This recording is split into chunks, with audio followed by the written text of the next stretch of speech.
anunciando a Vossa Excelência aos senhores ministros que eu estou acompanhando o ministro relator pela parcial procedência com a aplicação da sanção de inelegibilidade ao primeiro investigado, Jair Messias Bolsonaro,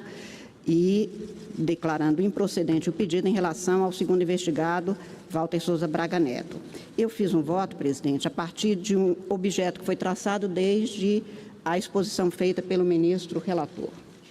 Esta é uma ação de investigação judicial eleitoral, prevista com as especificidades deste caso, desse tipo de ação, que já também foi objeto de muitos cuidados aqui. Ela tem uma parte, uma natureza de investigação e, por isso, tantos desdobramentos relativos ao porquê da investigação, às provas, porque ela tem a peculiaridade de ser exatamente uma apresentação, ajuizamento feito diretamente ao Corregedor-Geral para a investigação, se for o caso, o processamento, e foi o que se deu. O objeto aqui é uma representação formulada pelo PDT, Partido Brasileiro, contra a ocorrência de uma reunião que terá acontecido, e não há controvérsia sobre isso, no dia 18 de julho de 2022, no Palácio da Alvorada, com chefes de missões diplomáticas, convocada a reunião e convidados esses chefes pelo então presidente da República, que é o primeiro investigado. Este é o objeto. Eu fiz a minha análise, o estudo do caso e o meu voto exatamente com a delimitação deste objeto, e é isto que aqui se contém. Não lidei com fatos anteriores, embora, claro, a vida é um processo mesmo, há uma série de atos encadeados, mas o que está aqui não é um filme, o que está aqui em apreciação é uma cena, é aquilo que aconteceu e sobre o qual não se controverte nos autos. Ocorreu, portanto, esta reunião, e nesta reunião, no monólogo, o primeiro investigado, que então, como disse, era presidente da República e já se reconhecia há menos de 3 meses das eleições do ano passado, como ele mesmo põe, em várias passagens daquela peroração, que se cuidava ali de um tratamento, de uma exposição, basicamente sobre alguns temas, todos eles relativos à eleição. Este é o objeto, é isto que foi cuidado, as provas foram produzidas porque o autor da ação questiona a licitude daquela reunião, considerando que a Constituição brasileira, no parágrafo 9º do artigo 14, estabelece que haverá de o legislador complementar, que no caso é a Lei Complementar 64, com as alterações que vieram, estabelece que há que se proteger contra qualquer ato que tisne a probidade e a moralidade administrativa, o abuso do poder econômico e a normalidade e a legitimidade das eleições em caso de abuso no exercício de cargo, emprego ou função pública. Nos termos, portanto, desse dispositivo constitucional, é que se tem, então, a lei complementar, em cujo artigo 22, e este é o fundamento jurídico, o enquadramento jurídico dado, em cujo artigo 22 se estabelece exatamente a possibilidade de partido político ou outros agentes poderem representar diretamente ao Corregedor-Geral relatos de fatos que podem ser considerados ilícitos. Foi o que foi trazido neste caso, contra a argumentação de que haveria ilicitude naquele comportamento, naquele enquadramento dado, naquela ocorrência, havida no Palácio da Alvorada, na data, no local e com o discurso especificado. Haveria um ilícito porque teria havido o abuso do exercício daquele cargo e o uso indevido de meios de comunicação, porque foi transmitido pela EBC e, mais que isso, nas mídias sociais, e poderia reverberar, portanto, em detrimento da normalidade e da legitimidade das eleições. Este o quadro, e por isso mesmo, até mesmo quanto às preliminares que eu estou acompanhando, ministro relator, mas eu faço apenas 3 observações no meu voto, transcrevo todas, mas faço observação. Primeiro, sobre o que se alegou não sendo pertinente que a Justiça Eleitoral tratasse deste assunto, fosse competente para esta impugnação, este questionamento. Quanto a este dado, eu teço considerações mais específicas no meu voto, acompanhando as ilações de Vossa Excelência e a conclusão. A Justiça Eleitoral é competente por determinação constitucional, por definição legal, porque estamos aqui a tratar de uma ocorrência comprovada, não contestada, que teria, de alguma forma, tisnado ou poderia tisnar, e é isso que se averigou, que se investigou e que se julgou até aqui, ou que está em julgamento, a normalidade, a legitimidade do pleito eleitoral e, eventualmente, poderia ser considerado contrário aos princípios constitucionais. E estes são expressos e de aplicação desde 5 de outubro de 88, como está no artigo 37 da Constituição. Portanto, a Justiça Eleitoral é competente e, em meu voto, senhor presidente, senhores ministros, eu até faço um rebuscamento um pouco maior. Há muito questionamento, até porque nós julgamos com alguma frequência esse tipo de ação, basicamente em relação a casos ou municipais, que se dão nos municípios, e até mesmo estaduais. E claro que é sério, é grave como todo julgamento, porque um eleitor precisa de saber por que ele poderia ter votado ou por que ele votou, e neste caso não foram poucos os votos, quase 50 milhões de votos não são poucos, é preciso saber por que estamos julgando e como estamos julgando. Estamos julgando para cumprir um dever constitucional que é a jurisdição. Não se escolhe, não se quer, e não é boa nem fácil a função de julgar. Ela é necessária, e é neste sentido que a competência da Justiça Eleitoral é fixada e estamos desempenhando um dever. Também vi alguns questionamentos, não da parte da defesa aguerrida, e devo dizer, muito eficiente defesa, do doutor Tarcísio, como é também a do autor, doutor Valber, que a Justiça Eleitoral não deveria estar a cuidar desse tema, considerando que já houve as eleições e que os eleitores já se manifestaram.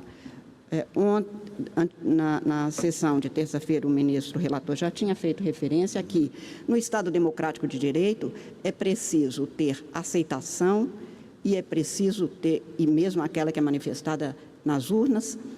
mas é preciso ter cumprimento do direito, senão não se teria um Estado de Direito.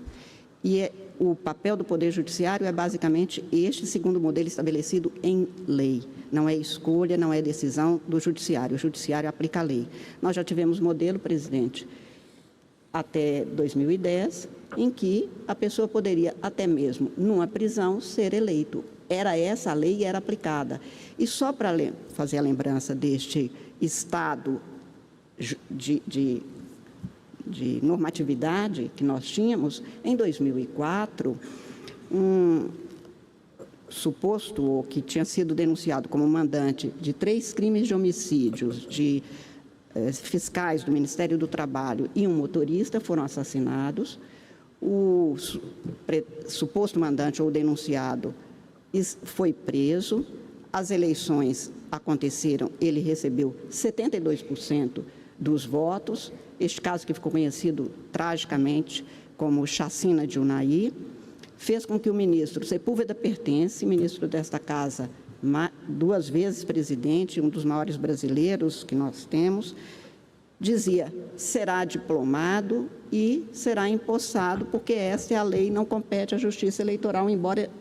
também tenha havido muito questionamento como é que se deixava alguém preso ser eleito, porque a legislação previa e era este o limite da Justiça Eleitoral.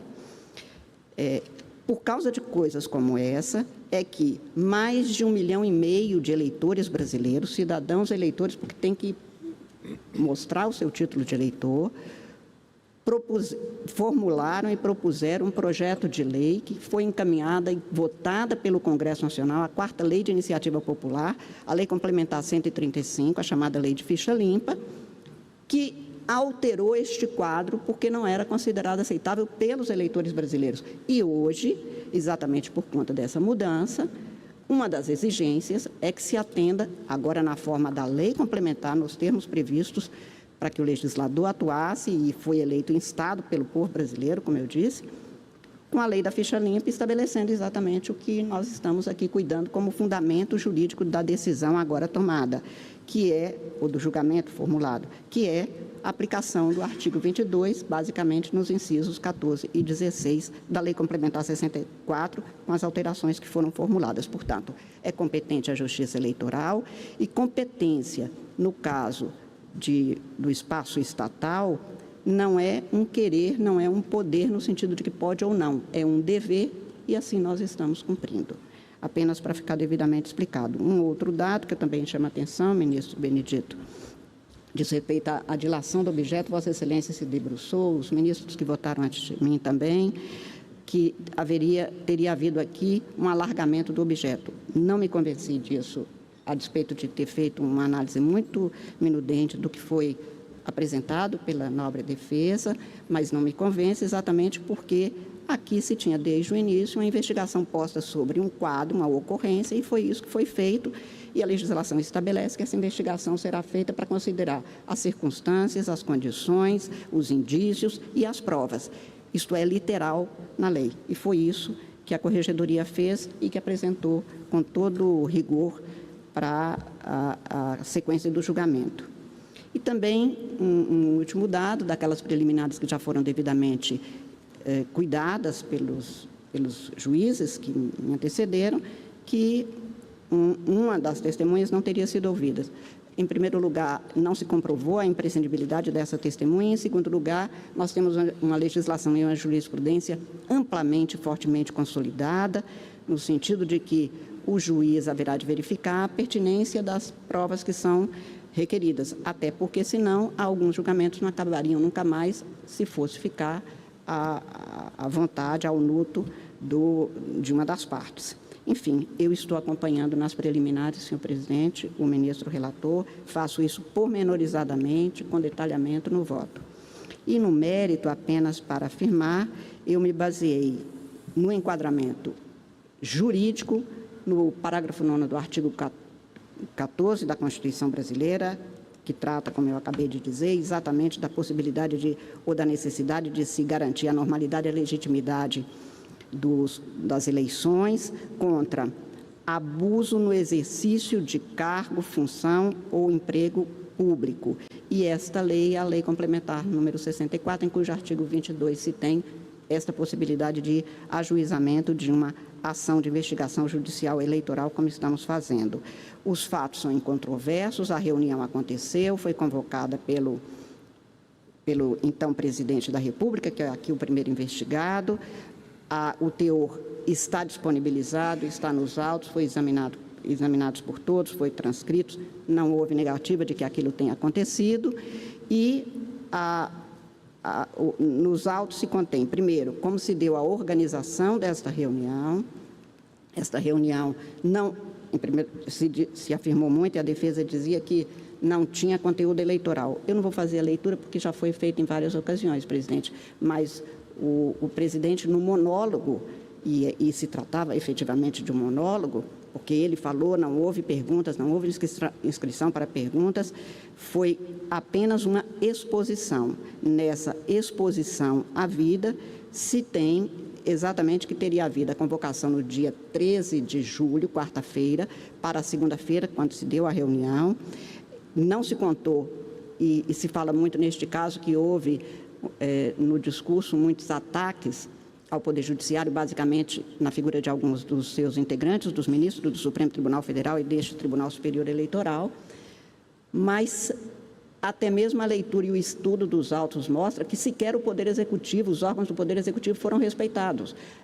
Por decreto, por norma expressa, a organização desses eventos se dá quando se trata de ato de governo, exatamente ao Itamaraty. E perguntado, e já foi lido aqui mais de uma vez, o então ministro das Relações Exteriores, Carlos França, diz que não sabia, não participou, que apenas foi instado para oferecer tradução. Enfim, esta organização se deu por um grupo que seria um grupo pequeno, ligado ao então presidente da República, com um objetivo muito específico que fica claro no sentido de apresentar no seu monólogo o que lhe parecia